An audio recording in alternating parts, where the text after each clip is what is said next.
మాది రాయలసీమ చేపల పులుసు చేస్తున్నాను నేను. మీరు కూడా చూడండి, చూసి మీ ఇంట్లో కూడా చేసుకోండి. నేను నా స్టైల్లో నేను చేస్తాను. చేపల్లో కళ్ళు వేసుకొని బాగా కడుక్కోవాలండి. కడిగితేనే నీసు వాసన లేకుండా ఉంటుంది.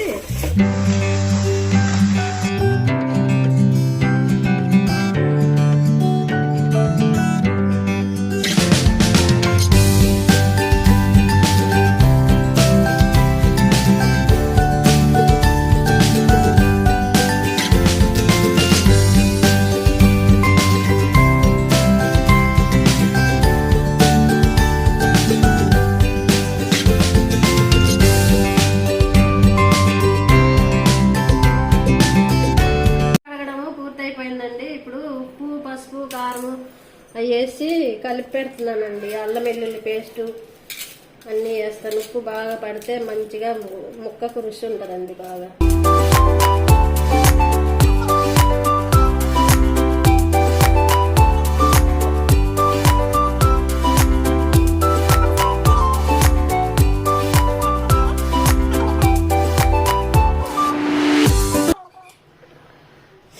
కేజీ చేపలకి అరచిప్ప కొబ్బరి, ఒక స్పూన్ ధనియాలు, ఒక కట్ట కొత్తిమీర, 5-6 రెబ్బలు కరివేపాకు, పచ్చిమిరకాయలు ఒక 9 అండి. విడిగా పేస్ట్ చేస్తానండి. ఈ ధనియాలు, కొబ్బరి ఒక పేస్ట్, కొత్తిమీర, కరివేపాకు, పచ్చిమిరకాయలు ఒక పేస్ట్ అండి.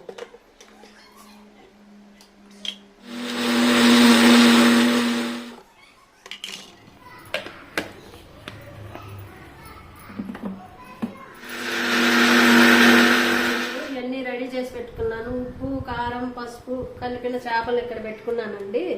అల్లం వెల్లుల్లి పేస్టు, చింతపండు, కొత్తిమీర, కరివేపాకు, పచ్చిమిరపకాయలు పేస్టు, ధనియాలు, కొబ్బరి పేస్టు, ఉల్లిపాయలు. కేజీ చేపలకి ఒక పెద్ద నిమ్మకాయ సైజు చింతపండు నానబెట్టుకున్నానండి. పెద్ద సైజు ఉల్లిపాయలు 2 ముక్కలు కోసి పెట్టుకున్నాను. ఇవన్నీ కూరకి మనం ఇంకా మొదలు పెడతాం.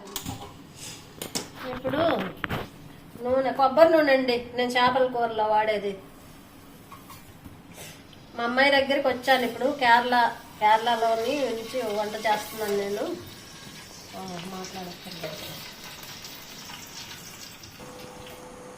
ఇప్పుడు ఒక 1/2 స్పూను మెంతిపిండి వేస్తున్నానండి.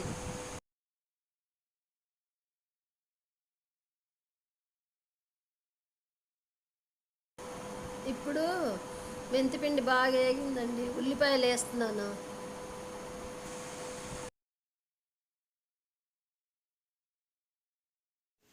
ఉల్లిపాయలు బాగా ఎర్రగా వేగితేనేనండి బాగా రుచిగా ఉంటుంది. బాగా వేగినాయండి ఉల్లిపాయలు. ఇప్పుడు కరివేపాకు, కొత్తిమీర, పచ్చిమిరపకాయలు పేస్ట్ వేస్తున్నానండి.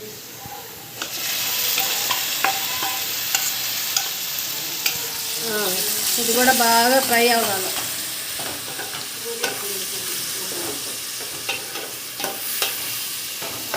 అయిన తర్వాత కరివేపాకు బాగా వేగిందండి. ఇప్పుడు కొబ్బరి, ధనియాల పేస్ట్ వేస్తున్నానండి. వేసేసి ఇది కూడా బాగా వేగిన తర్వాత చింతపండు పులుసు వేయాలి.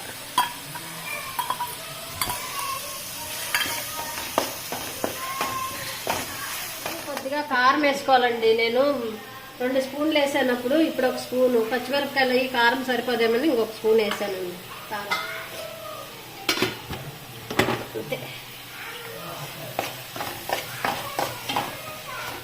కొద్దిగా బయటకు రావాలండి, వస్తేనే అప్పుడు బాగా పచ్చివాసన పోయి బాగుంటది. ఇప్పుడు బాగా వేగిందండి. చేపల పులుసులో చింతపండు రసం వేస్తున్నానండి.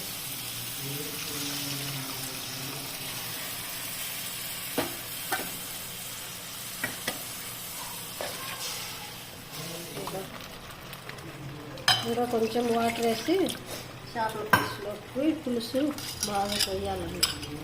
మరీ పుల్లగున్నా బాగోదండి చేపల పులుసు. మామిడికాయలు ఉంటే వేస్తానండి. మామిడికాయలు లేవు కదా, అందుకని వట్టి చింతపండు పులుసుతో చేస్తున్నాను. బాగుంటుంది పులుసు.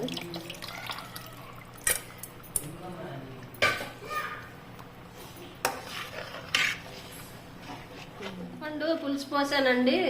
ఒక 5 నిమిషాలు బాగా మరిగితే బాగుంటుందండి. అప్పుడు చేప ముక్కలు వేసుకోవచ్చు.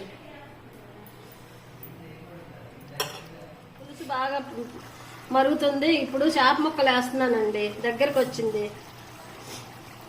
అన్నీ ఇలాగా బాగా చక్కగా పెట్టుకోవాలండి. మీరు కూడా చేపలు ముక్కలు అలా పెట్టుకుంటే బాగా తిరిగిపోకుండా ముక్క బాగా వస్తుంది చేపలు.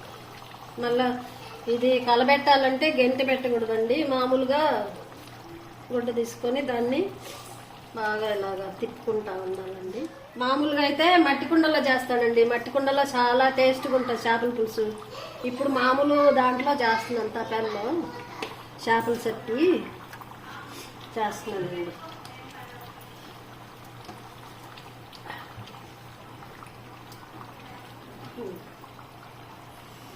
అంతేనమ్మా.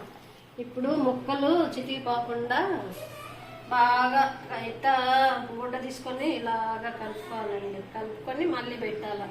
బాగా మరగాలి. అది దగ్గరికి వస్తే అప్పుడు నూనె పైకి తేలిన తర్వాత అప్పుడు ఆఫ్ చేస్తాం.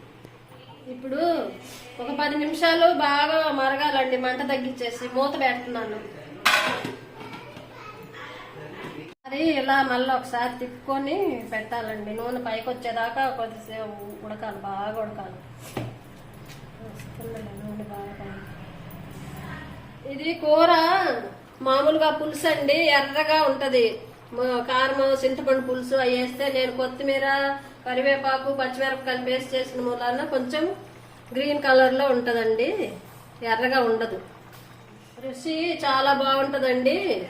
టేస్ట్ మీరు కూడా చేసుకొని చూడండి. బాగుంది. చేప ముక్క బాగా ఉడికిపోయిందండి. ఇంకా ఆఫ్ చేసుకోవచ్చు. చేపల పులుసు అయిపోయిందండి. ఇంకా మా ఇంట్లో మేము ఇలా చేసుకుంటాం. మీకు కూడా నచ్చినట్టయితే మీ ఇంట్లో మీరు చేసుకోండి. చేపల పులుసు బాగుంటుంది రుచిగా. మా ఛానల్ని లైక్ చేయండి, షేర్ చేయండి, సబ్స్క్రైబ్